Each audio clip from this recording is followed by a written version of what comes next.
السلام علیکم، آپ لاہور ٹی وی کی خصوصی نشریات دیکھ رہے ہیں۔ ختم نبوت کے حوالے سے یہ کاروان لاہور سے اسلام آباد تک چلا اور آج 7واں دن ہے۔ حکومت کیا کر رہی ہے؟ حکومت کے کیا کوئی وزیر یہاں آئے ہیں، کوئی مذاکرات کرنے آئے ہیں؟ علامہ خادم حسین رضوی صاحب ویل چیئر پر لاہور داتا نگر سے اسلام آباد مارچ کرنے آئے ہیں ختم نبوت کے حوالے سے، اور ان کا کیا پوری امت مسلمہ کے لیے پیغام ہے، وہ کیا چیز ہے جو یہ ان کے مطالبات حکومت نہیں مان رہی؟ ختم نبوت کے حوالے سے یہ ہزاروں کی تعداد میں لوگ بیٹھے ہیں، یہ آخر کیا چاہتے ہیں، ان کا مقصد کیا ہے، ان کے مقاصد کیا ہے، بات کرنے جا رہے ہیں۔ اور یہ وہ شخصیت ہیں جو پاکستان بھر میں، دنیا بھر میں ختم نبوت کے حوالے سے بہت ساری ان کی خدمات ہیں، لیکن اس وقت موجودہ ٹھنڈ بھی ہے، سردی بھی ہے، اس ماحول کے اندر غلامان رسول کا ٹھاٹھے مارتا ہوا سمندر بھی ہے، اور یہ بزرگ احباب یہاں تشریف فرما ہے۔ آخر خادم حسین رضوی صاحب حکومت سے کیا مطالبہ کرتے ہیں، آئیے بات کرتے ہیں۔ السلام علیکم جی وعلیکم علامہ صاحب، ایک تو بہت شکریہ آپ کے وقت کا، ہمیں آپ نے وقت دیا، اور ہزاروں کی تعداد میں لاہور داتا کے نگر سے آپ چلے، اور کارواں کے اندر ایک ہی نعرہ ہے، ختم نبوت تاجدار ختم نبوت، تاجدار ختم نبوت۔ کیا کہنا چاہیں گے آپ؟ جی بسم اللہ الرحمن الرحیم۔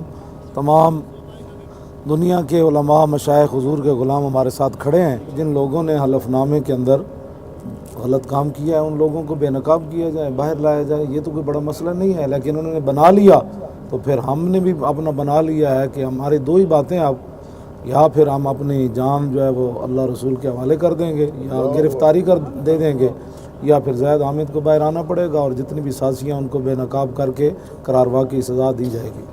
اچھا، ہمیں یہ بتائیے کہ ختم نبوت کے حوالے سے جو حکومت نے وہ شک کہہ رہے ہیں بحال کر دی، آپ اس بات پہ ایگری ہیں کہ نہیں ہیں؟ بحال کرنے کا تو اب بات ہی نہیں ہے نا، ان کو تکلیف کیا ہوئی تھی چھیڑنے کی، وہ بتائیں کس کے کہنے پر چھیڑا جی، اور پیچھے کیا مقاصد تھے، ان مقاصد کو واضح کیا جائے۔ ایک آدمی ایسی ہے جیسے ایک دن قرآن مجید چھاپنے لگے تو دوسرے دن کہے جی وہ سورہ فاتحہ جو ہے میں نے نکالی تھی، میں معذرت بھائی کیوں نکالی تھی جب قرآن کے اندر موجود ہے، تمہیں کس نے حق دیا تھا نکالنے کا؟ یہ کوئی بات ہے کرنے والی؟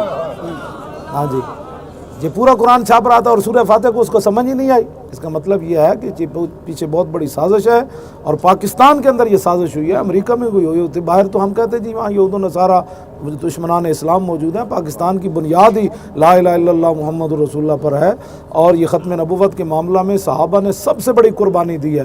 کسی جنگ میں 1200 صحابہ شہید نہیں ہوئے، لیکن مسلمہ کذاب کے خلاف جب جنگ کرنے گئے تو 1200 صحابہ شہید ہوئے، جن میں سے 700 حافظ اور قاری صحابہ تھے۔ اچھا، ہمیں یہ بتائیے کہ الیکٹرانک میڈیا کی طرف سے آپ کو کور نہیں کیا جا رہا، ہزاروں کی تعداد میں غلامان رسول بیٹھے ہیں اور بہت کم ایکسیس ہے میڈیا کے حوالے سے، آپ کوئی گلہ ہے، کوئی شکوہ ہے آپ کا میڈیا کے حوالے سے، کیا کہنا چاہیں گے؟ میں تو کبھی بھی شکوہ نہیں کیا، ہم جن کا کام کر رہے ہیں وہ ہمیں دیکھ رہے ہیں۔ توجہ، یہ وہ عورتوں کے جسم دکھائیں جی، عورتوں کو تھرتھراتا ہوا دکھائیں، ان کے جسم، ان کے ڈانس دکھائیں، حشر کو ہوگا یہ معلوم کہ جیتا کون اور ہارا۔ اور اگر کیونکہ ہم بھی اس بات کا دل و جان سے کہتے ہیں، آج لے ان کی پناہ، آج مدد مانگ ان سے، کل نہ مانیں گے قیامت میں پھر مان گیا۔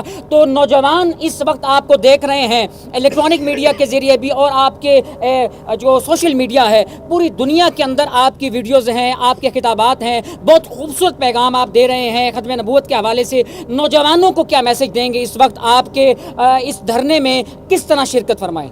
جوانوں کو یہی پیغام ہے، جوانوں کو سوزے جگر بخش دے، میرا عشق میری نظر بخش دے، یہی پیغام ہے۔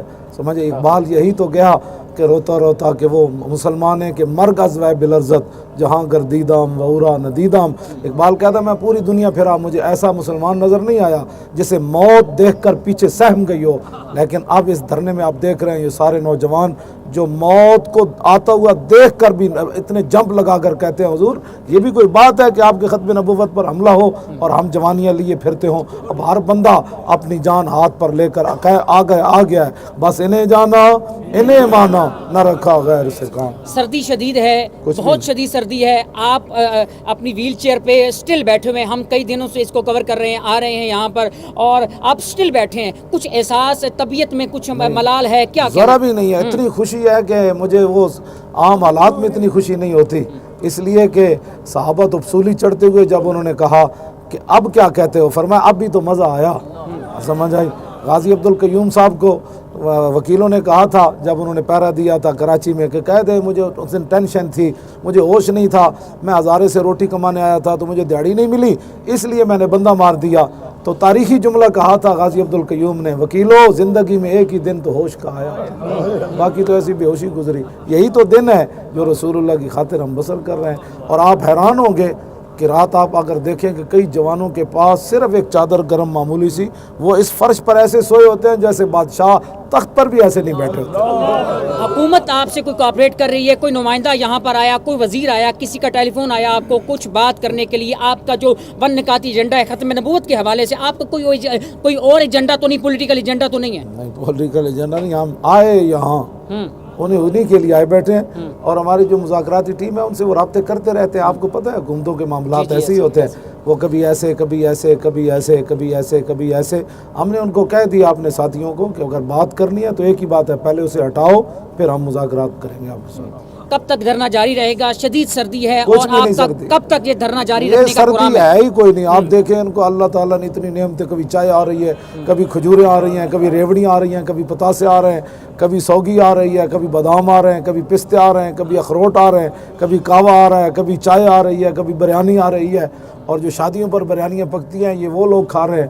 تو ہمیں تو کوئی پریشانی نہیں ہے, کون دیتا ہے دینے کو منہ چاہے, دینے والا ہے سچا ہمارا نہیں. حضور یا تو پسینے آ رہے ہیں, گرمی آ رہی ہے, سردی کب تک آپ یہاں فیض آباد کے مقام پر, کیونکہ یہ پورے سمجھ لیجئے ہماری جی ٹی روڈ کو بلاک کیا ہوا ہے, اس دونوں اطراف سے بند ہے, کب تک آپ کا پروگرام ہے یہاں سٹل بیٹھے رہنے کا؟ یہ تو دونوں جہان بھی الٹ جائے نا ابھی ایک لمحے میں, اللہ تعالیٰ سارے جہان برباد کر دے تو حضور کی ناموس اور ختم نبوت کے مقابلے میں ان کی کوئی حیثیت نہیں ہے. ہم جب تک اس مسئلے کا حل نہیں ہوتا بیٹھے ہیں یہاں. اگر حکومت کچھ آپ سے مذاکرات کرنا چاہے تو آپ کا ون نکاتی ایجنڈا کیا ہے؟ وہی ہے, زید حامد کو پہلے علیحدہ کریں پھر بیٹھ کر بات ہوگی. ناظرین, یہ استعفے کا مطالبہ کر رہے ہیں علامہ خادم حسین رضوی صاحب, اور زید حامد کو فارغ کیا جائے, پھر ہم حکومت سے مذاکرات بھی کریں گے. میں دو چیزیں بنیادی سوال کر رہا ہوں علامہ خادم حسین رضوی صاحب کی, ان کی زندگی کے حوالے سے کچھ ہمیں سوشل میڈیا پہ بھی لوگوں نے ایکسیس کیا ہے, ہم ان سے پوچھتے ہیں. آپ کا ایک بنیادی سوال جی علامہ صاحب, میں کیونکہ خود ذاتی طور پہ بھی آپ کا ہم مداح ہیں کہ سرکار دو عالم نبی کریم صلی اللہ علیہ وآلہ وسلم کی بارگاہ کے اندر آپ نے اپنے خطابات میں بھی کہا کہ مدینہ شریف کے لیے زیارات کے لیے جانا چاہیے بہت سارے, لیکن آپ ابھی تک نہیں گئے. کیا آپ کا وہی سٹانس ہے کہ میں کس منہ سے سرکار کی بارگاہ میں جاؤں؟ جی میری یہی ہے ابھی تک, یہی کہ میرے آقا فرمائیں کہ لوگوں نے میری فلمیں بنائی تم نے کیا کی, لوگوں نے میرے ڈرامے بنائے تم نے کیا کیا, قرآن 400 بلگرام بیس پر لوگوں نے امریکی فوجی نے پاؤں کے نیچے پھینکے, تم نے کیا کیا.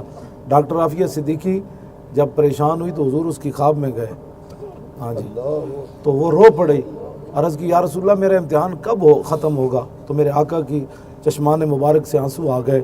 تو حضور نے فرمایا یہ تیرا امتحان تو نہیں نا, یہ تو میری امت کا امتحان ہے کہ انہوں نے کب تمہیں چھڑانا ہے. اب بتاؤ ڈاکٹر عافیہ پر حضور رو پڑے تو برما کی چیختی ہوئی بچیوں پر حضور نہیں روئے ہوں. تو میرا یہی موقف ہے کہ امت اٹھے, مرنا تو ایک دن ہے کم از کم. یہ جب دیکھی ہسٹری میں نے تو پھر کامل یقین آیا کہ جنہیں مرنا نہیں آیا انہیں جینا نہیں آیا, بس یہی ہے. اچھا علامہ صاحب, یہ ہمیں بتائیے کہ اتنے دن یہ دھرنا چل رہا ہے, کھانے پینے کی اشیاء اور باقی تمام تر آپ نے بندوبست کر رکھا ہے, یہ لوگ آ کے یہاں پر لوگ ہی کر رہے ہیں. ابھی مجھے علامہ غفران محمود سالوی نے ایک بندے کے بارے میں کہا وہ اتنے پیسے کیا کرنا ہے وہ لانا, میں نے کہا آپ جیب میں رکھیں جب ضرورت پڑے گی تو. ہاں جی, تو ابھی تو ہم نے 1 روپیہ بھی اپنی جیب سے نہیں خرچ کیا. لوگ جناب اس طرح دیوانہ وارہ, بات یہ ہے کہ اسلام کے لیے چلا ہی کوئی نہیں, ذات کے لیے چلے گا تو میرا پیٹ تو اتنا بڑا ہے. حضور نے فرمایا اگر سونے کی وادی ابن آدم کو ملے کہے گا ایک اور مل جائے پھر بس. حضور نے فرمایا 2 مل جائیں تو کہے گا لا حبا یکون لہ ثالثا, ایک تیسری مل جائے پھر بس. تو میرے آقا نے فرمایا ولا یملأ فاہ الا التراب, کہ انسان کا پیٹ دنیا کی دولت نہیں بھر سکتی, قبر کی مٹی جب داخل ہوگی اسی دن بھرے گا. تو جب پیٹ کے لیے چلیں گے تو پھر لوگ دیکھیں گے مولوی کا اپنا توبہ توبہ توبہ. جب حضور کے لیے چلیں گے تو میں نے یہاں ایسی نعمتیں لوگوں کو کھاتے ہوئے دیکھا, میں تو تصور نہیں کر سکتا. لوگ سیدھے بیرون ممالک سے کمبل خرید کر ان کے لیے یہاں لائے ہیں, آپ سوچ سکتے ہیں. ہاں جی, وہ بھی گھر بھی نہیں گئے, ادھر بیٹھے ہیں, کہنے لگے یہ ان کو دے دیں جی, یہ زمزم شریف لائے, کھجور مدینہ پاک کی اتنی لائے کہ جناب ان لوگوں کو کھلائیں. آپ یہ سوچ سکتے ہیں, آتا ہے فقیروں پہ انہیں کچھ پیار ہی ایسا اور خود بھیک دے اور خود کہیں میرے منگتے کا بھلا، بس یہی ہے بات۔ اچھا میں نے یہاں پر دیکھا آپ کے کنٹینر کو بھی کوئی وی آئی پی کنٹینر نہیں ہے یہاں پر، کوئی آپ کے لیے واش روم وی آئی پی نہیں ہے، کچھ آپ کے لیے بیڈز نہیں لگے ہوئے، یہاں کوئی کافی کا انتظام نہیں ہے، چائے کا بندوبست، وہ وی آئی پی میں کیا کہنا چاہیں گے دوسرے کنٹینرز کے بارے میں اور اس کنٹینر میں کیا فرق ہے؟ وہ نسبت ہی کوئی نہیں ان بیچاروں کو، تو وہ تو ذات کے لیے آئے تھے، ہم آئے رسول اللہ کے لیے، بس بات ختم ہے۔ فرق تو پھر ہوگا نا۔